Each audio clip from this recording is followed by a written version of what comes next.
an oath to protect the Constitution and the people of this country as an individual, not as a party. They've all done that. And they sit in that parliament and they see the corruption and the theft and everything over 30 years and over longer. And they don't do anything. They don't approach the courts. They've got direct access to it, but they don't approach it. We don't see any court cases and people found guilty of this billions of rands of corruption. And we get every year, especially in our state institutions and our SOEs, we get the Auditor General of the country doing an audit on the finances of that SOE. And there's billions lost every year. And then it goes back to your finance minister, we want more funds, and they just sign off more billions. And there's never any accountability for what was stolen. There's never anybody arrested. There's never any questions. There's no SOU investigations, nothing. It just stops right there. And then it continues. And I mean, Ramaphosa, our president, was so blatant to say that, well, we won't be investigated thing those SOE corruption. So yeah, obviously people gain, and if you start, what we'll go into this podcast as well as we continue, is who gains and where they gain. Who sits on this World Economic Forum as independent cabal? I refer to it as a cabal. If you look at the definition, it's a bunch of influential people that have an agenda and they push it. So that's a cabal. And we physically, unfortunately, the people are suffering the worst under this cabal because they have a picture, a generational plan that they have to push through. And they do not consider the people in this process. And it's very clear if you look all across the world. Oh. The millions of people migrating, it's economical migration or war migration. And these things are all deliberate. And once you start piecing this together, you get a picture of what their plan is. Totally. In South Africa and externally. And I say for that there's a solution. The solution is unite the people beyond politics that only divides us. They never, if anybody can show me and tell me what positive has come out of politics in South Africa over the last 30 years, I'll vote for that party. But there's none.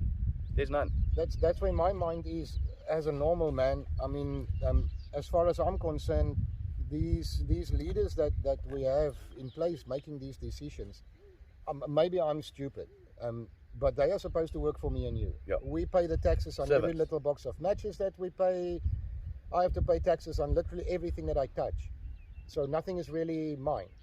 And I'm asking myself the question, when did a politician ask me if I'm in on this and I'm in on this? No, I don't have any influence. I'm the public. I don't have absolutely no influence, and they're not doing anything that I want them to do. What South Africa's political system has created is, like I said, divide and conquer, but in a sense of they all have a policy. So you get the political party, the ANC has their party policy, the DA has got their party policy. You go and vote, it's more or less the same, all of them. It's just a little twist here and there. You go and vote for your party. And for what is being given. Yes, what the mandate is. And further than that, than drawing your cross, you absolutely have no say. If they change policy during the process, it's out of your hands. You've got no say. If they decide they're going to sell South Africa, for instance, South Africa's coal to Germany, to Europe, to the UK, which they are doing since 2020, increased drastically because of the war with Russia and Ukraine and the energy crisis, the created energy crisis in the world, then you see that you've got no say. Our energy gets switched off and we've got load shedding worse than ever before. It's part and parcel of this new green energy thing that's been pushed by the West via our politicians. That's part of the World Economic Forum that also pushes it.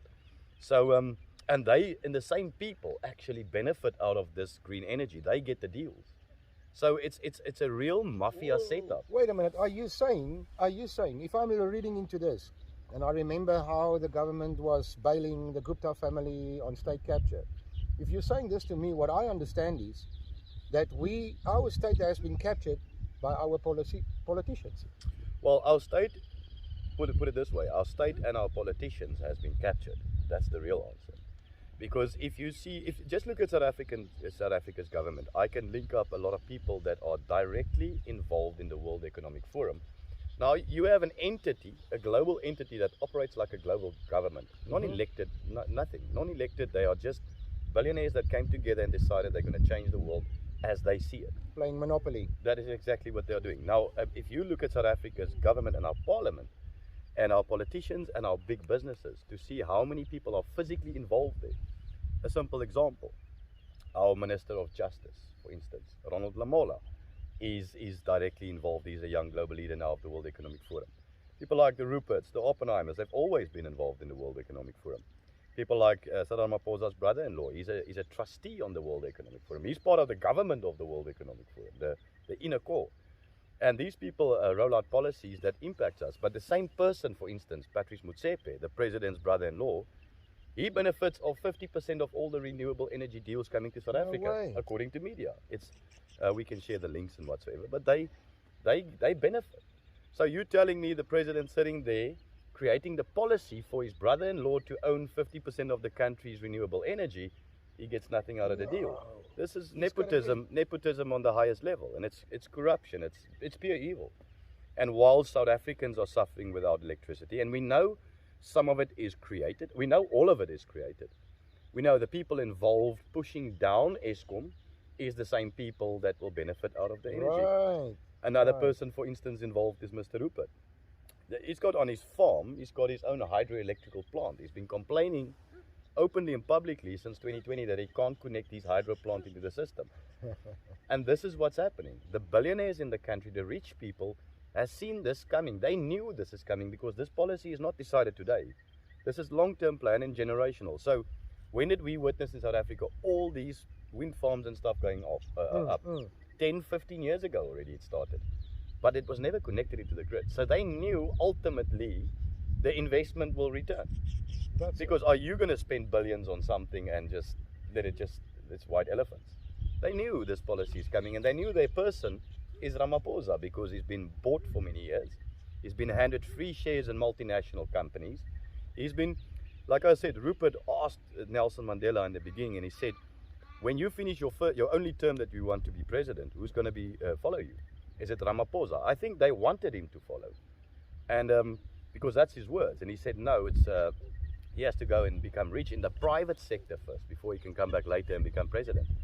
So that created the gap for the private sector, specifically this super elite cabal private sector, to own him completely.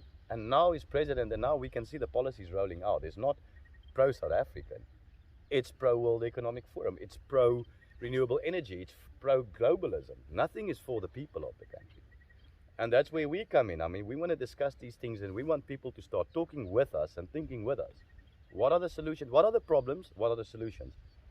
Personally, I've spent 3.5, 4, 5 years looking at this, unpacking the problems and see what is the solution. And that's why I came up with Independent South Africa. It's the only real way we can ever change this country and its policies. When the people have the power, the people own the minerals, the people physically share the wealth, and the people have politicians appointed to serve the people's needs. That's the only way it'll ever work. Right. So that is what we are going to be talking about. I'm going to get my friend and I'm going to pick his brain, and I will make sure that I at least understand the normal guy in the street. And hopefully you listening, you might be just as stupid as I am. You might be more intelligent. This is what we do. This is what you do. We talk about these things, and it starts with us. It is not the governments, it is not the politicians who are going to fix this country. It's me and you who are going to do this together. Fact. By starting to talking about this. And hopefully, we will become independent of these people who we are depending on to rule our lives.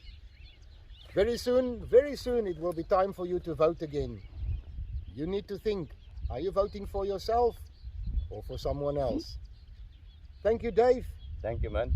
I want to just add on, I think in this podcast we'll be unpacking a lot of things. We'll be unpacking this empire, we'll be unpacking this World Economic Forum, the specific political parties, who funds them, so people can start forming a picture. Right. Get a full picture, and we'll share the links and the evidence and the proof of what we are saying, so people can physically build themselves this picture, and then we can come, what do we do? Ultimately, what I see in the long run is people will get around the table. People will get around the table from different cultures, different backgrounds, the people, not the politician, because what we've done, we've surrendered all our power as a citizen to politicians with the hope they're going to give us the best in return. But that's not the agenda. So we need to look at where they're doing this, why they're doing this, and and then expose the entire story. That's it. So please follow us because we want to get there.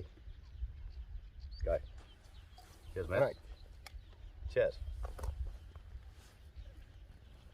En wat is jou gevoel? Alright. Ja, ek het baie notas wat ek gaan moet maak. Is it? Okay, Ja, cool. Ja, jy gaan